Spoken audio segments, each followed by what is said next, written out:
পরের দিন সকালে জাংকুক ওয়াশরুমে যাওয়ার জন্য ঘুম থেকে উঠে দেখে যে তে পাশে নেই।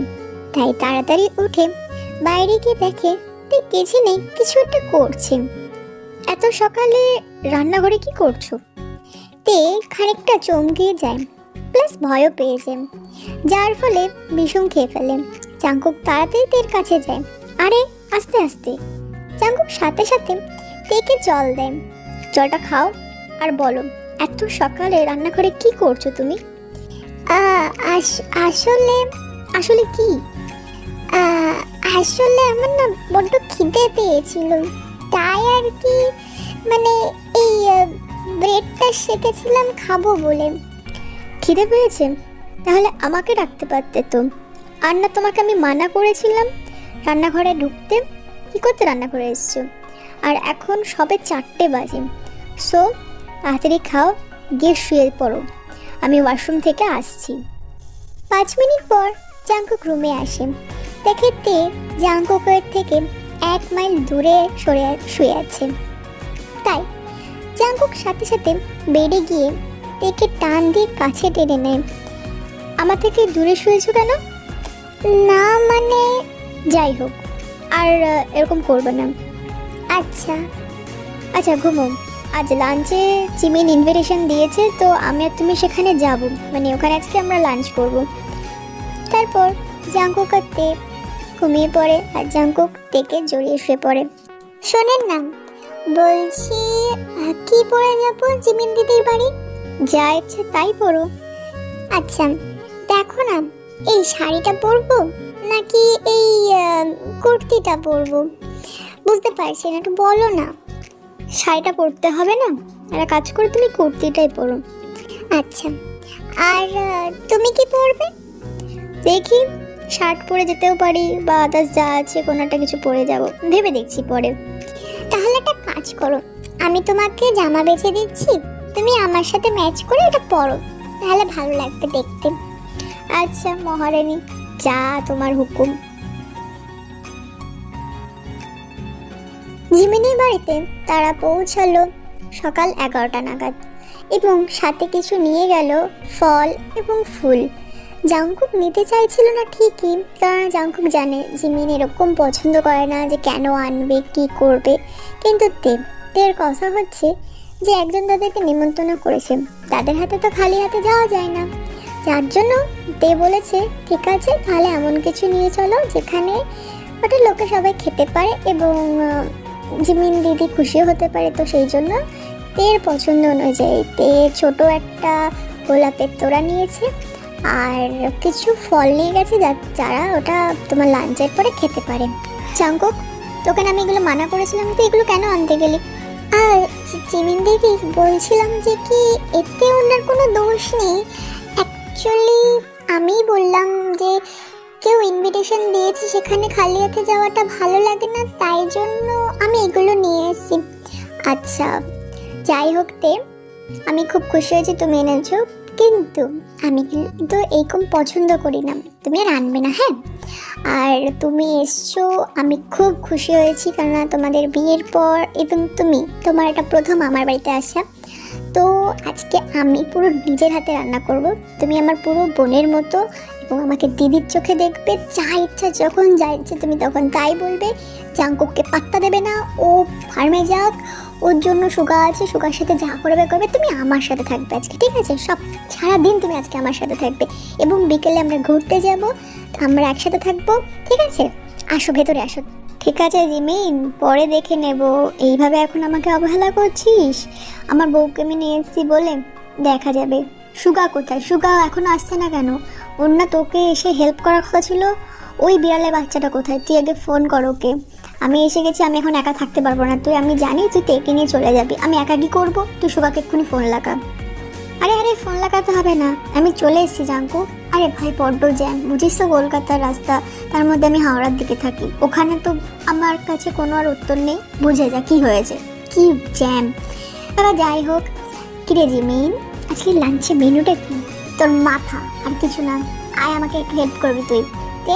তুমি আমার রুমে গিয়ে বসো, আর না হলে ফ্রেশ হয়ে এসো, আমি কি তোমাকে কোনো ড্রেস দেবো আমার? না না অসুবিধা নেই, না না অসুবিধা নেই মানে আসো, তুমি আমার কাছে আসো, আমি তোমাকে ড্রেস দিয়ে দিচ্ছি। কারণ না তুমি এই ড্রেসে কত সময় বা থাকবে, তারপর যখন বিকেলে ঘুরতে যাবে তখন তুমি আবার এই ড্রেসটা পরো। আচ্ছা ঠিক আছে। তারপর জিমিন ডেকে এনে জিমিনের রুমে চলে যায়, আর জাঙ্কুক ওদিকে সুগার সাথে ব্যালকনিতে চলে যায়, মানে ফ্ল্যাটের ব্যালকনি। তো ওখানে গিয়ে দুজনে গল্প করতে থাকে।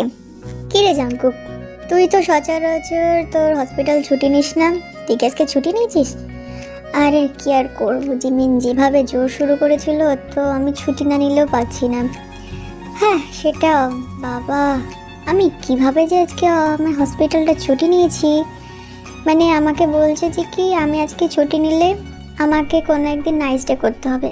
মানে এটা কোন ধরনের কথা ভাই, আমি তো মানুষ, আমার কি ছুটির কোনোটা দাম নেই? সে ছাড়, আগে বল জিমিনকে কবে বলছিস তুই যে তুই মানে তোর মনের কথা জিমিনকে? কি করব ভাই, ভয়ও লাগে যে আমি যদি জিমিনকে কিছু বলি, জিমিন যদি না করে দেয়, তখন মানে আমাদের দুজনের মধ্যে যেই মানে বন্ধুত্বটা আছে না, যদি ওটা নষ্ট হয়ে যায় তো আমি সেই কারণে আমার বলতে ভয় লাগে। আমি ওর জন্য বলছিও না কিছু, যে চুপ হয়ে গেছি। দেখ সুগা, আমি জিমিনকে যতটুকু জানি এবং যতটুকু চিনি, আমার মনে হয় জিমিনেরও তোর প্রতি কোনো ফিলিংস আছে, বাট ও মনে হয় তোর মতনই ভাবে যে যদি কিছু বলি, তুই যদি অস্বীকার করিস তো বন্ধুত্বটা নষ্ট হয়ে যাবে। আমারও তাই মনে, কিন্তু দেখ জাঙ্কুক, আমি এখন জিমিনকে কিছু বলবো না আপাতত।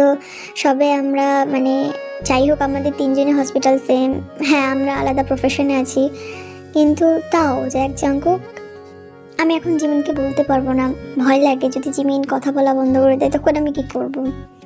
তো আমার মনে হয় যেমন চলছে বললি তো জাঙ্কুক, তেমনই চলুক। এই জাঙ্কুক, বলছি তোরা কি নিয়ে কথা বলছিস? আরে ভাই তেমন কিছু না, বলছি জিমিন তে কোথায়? বাবা, দেখছি বউয়ের খুব চিন্তা হচ্ছে।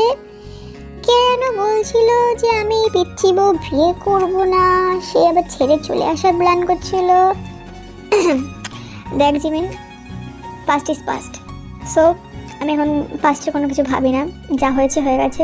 তে কোথায়? তেকে আমি আমার রুমে বসে টিভি দিয়ে মানে টিভি চালিয়ে দিয়েছি, টিভি দেখছে এখন। ও বলছি জিমিন, তোর কোনো ওভার সাইজ কোনো টি শার্ট ফিশার্ট আছে? আমার না ভালো লাগছে না শার্ট পরে আর প্যান্ট পরে থাকতে, আছে কি কোনো? হ্যাঁ আছে, ওভার সাইজই আছে, দাঁড়া আমি তোকে দিচ্ছি। বলছি সুকা, তোর কি লাগবে? তোর কাছে এক্সট্রা যদি থাকে তাহলে দিস, আমারও ভালো হয়। আচ্ছা তোরা দুজনে বস, আমি তোদের দুজনের জন্য ড্রেস নিয়ে আসছি। তারপর জিমিন সুগা আর জাঙ্কুককে কিছু জামা কাপড় দেয়, ওরা চেঞ্জ করে আসে এবং ওরা দুজনে সেই একই জায়গায় বসে গল্প করতে থাকে। কিন্তু তার মাঝেও জাঙ্কুক চেষ্টা করেছিল তের সাথে একটু কথা বলার, আর জিমিনের আর সুগার জন্য কারোর জন্য কিচ্ছু হয়ে উঠতে পারেনি। আর কারণ হচ্ছে জিমিন তের সাথে আঠার মতো লেগেছিল, আর তেকে মানে জিমিনের হাতছাড়া করছিলই না। বাট এইদিকে জাঙ্কুক বেচারা ও কি করবে, সেই বসেছিল। তো এখন বাজে দুপুর 2টো, তো সবাই খেতে বসেছে। আজকের মেনুতে স্পেশাল কিছু না থাকলেও জিমিন খুব সুন্দর মানে পোলাও করতে পারে, মানে পুরো ঝরঝরে পোলাও।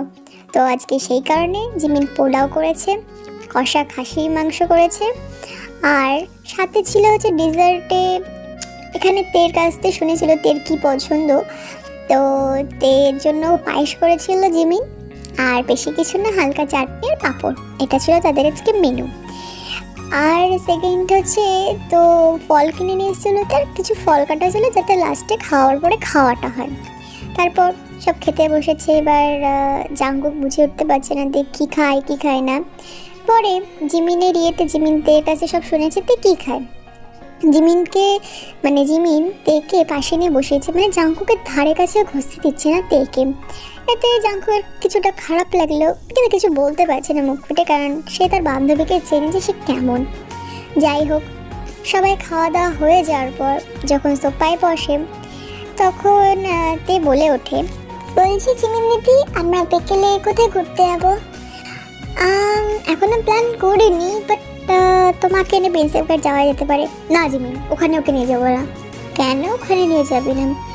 তাহলে কোথায় নিয়ে যাবি? তোমার কোথায় নিয়ে যাওয়া যায়, রবীন্দ্র সরোবর? জিমিন প্লিজ, ওই সব জায়গায় আমি থেকে নিয়ে যেতে চাইছি না। এই কেন রে? চুপ থাক তুই। ঠিক আছে, তোর কথা যদি বলিস আমি ওকে নিয়ে যাবো না।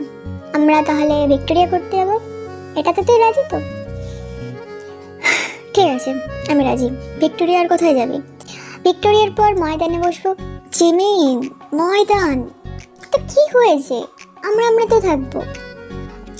বুঝছিস না কেন? ময়দানে নিয়ে যাবো না, আমি দেখি ময়দানে নিয়ে যাবো, তুই যা করবি কর। আমি তোর সাথে ঝগড়ায় পারবো না। ঠিক আছে, ময়দান আর কোথায়? আর বিকেলবেলা একটু বাবুঘাটে বসবো। আমার কিছু কিছু সুন্দর ছবি তুলে দিবি, তেরও আমি কিছু সুন্দর ছবি তুলে দেবো। ব্যাস, দারুণ লাগবে। এটা হচ্ছে রাতের ট্যুর। দেন যদি বেশি রাত হয়ে যায় তাহলে বাইরে কোনো রেস্টুরেন্ট থেকে খেয়ে আসবো। আর তারপর তো সেই যাত্রার হসপিটাল শুরু হয়ে যাবে কাজে। এটাই হচ্ছে আজকের প্ল্যান। তুই খুশি তো? খুশি মানে অনেক খুশি। আমি প্রথম কোথাও এরকমভাবে ঘুরতে যাচ্ছি, আগে কখনো কোথাও ঘুরতে যেতে পারতাম না। থ্যাংক ইউ জিমিন দিদি। আমি এটা থ্যাংক ইউ বলা কি আছে। বলছি তে, একটু তুমি আমার রুমে গিয়ে আমার ফোনটা একটু নিয়ে আসতে পারবে? আচ্ছা দিদি, যাচ্ছি। তে চলে যাওয়ার পর এই না জিমিন দিদি। থ্যাংক ইউ তে, মোস্ট ওয়েলকাম। বলছি তে, আমরা একটু বড়রা একটু আমাদের কাজের বিষয় নিয়ে একটু কথা বলবো। তুমি একটা কাজ করো, তুমি একটু কি বলে আমার রুমে গিয়ে টিভিটা অন করে যা ইচ্ছে তাই দেখো। আচ্ছা ঠিক আছে। তে, এই তে, ওঠো, চলো ঘুরতে যাব না? ঘুরতে যাওয়ার নাম শুনে তে তাড়াতাড়ি উঠে পড়ল এবং তাড়াতাড়ি উঠে জিমিনের কাছে চলে গেল, কারণ জিমিন তে জামাটা তুলে রেখেছিল। জিমিন দিদি, জামাটা দেবে? হ্যাঁ হ্যাঁ, দাঁড়াও দেব। এই তোরা জামাটা চেঞ্জ করে নে, আমি একটা গুছিয়ে 8 ঘন্টার মধ্যে চলে আসছি। 8 ঘন্টা পর দুজনে এলো পুরো পরিপাটি হয়ে, এবং জিমিন নিজের হাতে থেকে সাজিয়ে দিয়েছে হালকাভাবে। চোখে কাজল, কপালে টিপ, এবং এর কপালে ছোট্ট করে একটু সিঁদুর রয়েছে, কারণ বয়স তো কম, এতটা সিঁদুর পরলেও অতটা ভালো লাগবে না। জানি সিঁদুর পরলে খুব ভালো লাগে, বাট লোকে জাজ করবে বলে জিমিন ছোট্ট করে একটু সিঁদুর পরিয়ে দিয়েছে। এবং যা দেখে জাঙ্কুক চোখ ফেরাতে পারছে না, মানে এতটা অপূর্ব লাগছে তেকে দেখতে, যার জন্য জাঙ্কুক হা হয়ে গেছে। কিরে জাঙ্কুক, এদিকে তাকা, ওকে এইভাবে দেখলে হবে? আমরাও তো আছি। তুই আছিস মানে? তোকে দেখার জন্য সুগা আছে, আমার তো তেই আছে। কি? এই জিমিন, মাথা খারাপ হয়ে গেছে জাঙ্কুকের। ওর কথা বাদ দে ভাই। তোদের দুজনকে খুব সুন্দর লাগছে তে, তোমাকে খুবই মিষ্টি লাগছে। তুমি যাই বলো তাই বলো। এই এই জাঙ্কুক, হ্যাঁ কি হলো? চ, দেরি হয়ে যাবে তো নাহলে। তারপরে তারা প্রথমে ঘুরতে গেল ভিক্টোরিয়াতে। ওখানে গিয়ে প্রচুর ছবি তুললো, প্লাস এবং ভিক্টোরিয়ার ভেতরে গেল।